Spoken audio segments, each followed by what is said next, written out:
Assalamualaikum warahmatullahi wabarakatuh. Saya Tria Johandayani dari Prodi Pendidikan Ekonomi A dengan NIM 187215152. Kali ini saya akan sedikit menjelaskan materi tentang identitas sosial untuk memenuhi tugas ujian akhir semester mata kuliah PKN dengan dosen pengampu Ibu Fitrah Mulyanti SPD MM. Yang pertama itu ada pengertian dari identitas sosial.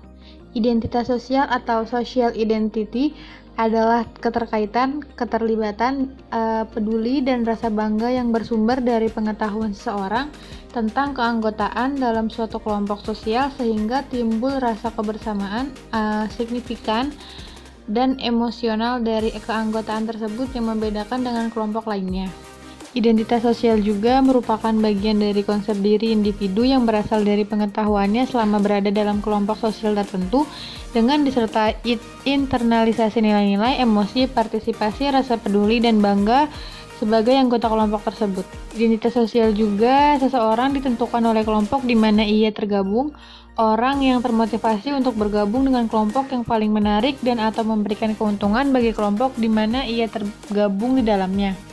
Menurut Hock and Abram, identitas sosial adalah rasa keterkaitan, peduli, bangga dapat berasal dari pengetahuan seorang dalam berbagai kategori keanggotaannya dengan anggota yang lain, bahkan tanpa perlu memiliki hubungan personal yang dekat atau mengetahui dan memiliki berbagai bakat.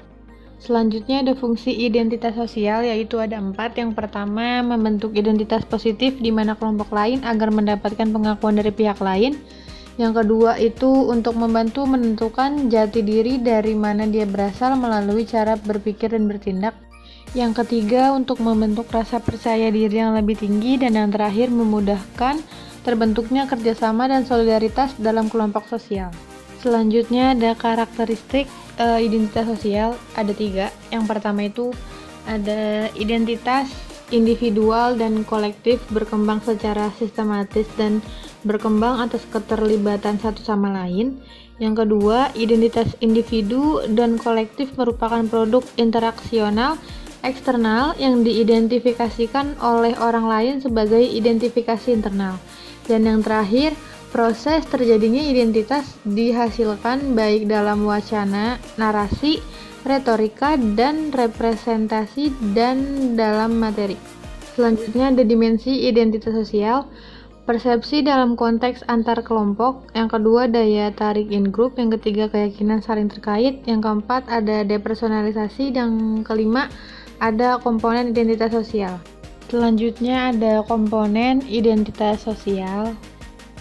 Kesadaran kognitif akan keanggotaannya dalam kelompok membuat seseorang mengategorisasikan dirinya self-categorization dengan kelompok tertentu yang akan menentukan kecenderungan mereka dalam berperilaku. Selain itu, komponen ini berkaitan dengan self-stereotyping yang membentuk identitas pada diri seseorang dan anggota kelompok lainnya di mana memunculkan perilaku sekelompok. Yang kedua ada komponen evaluatif. Komponen ini merupakan bentuk penilaian seseorang apakah keanggotaannya dalam kelompok apakah bernilai positif atau negatif, seperti group self-esteem, harga diri atau kebanggaan kelompok. Komponen ini menekankan pada nilai individu terhadap keanggotaan kelompoknya.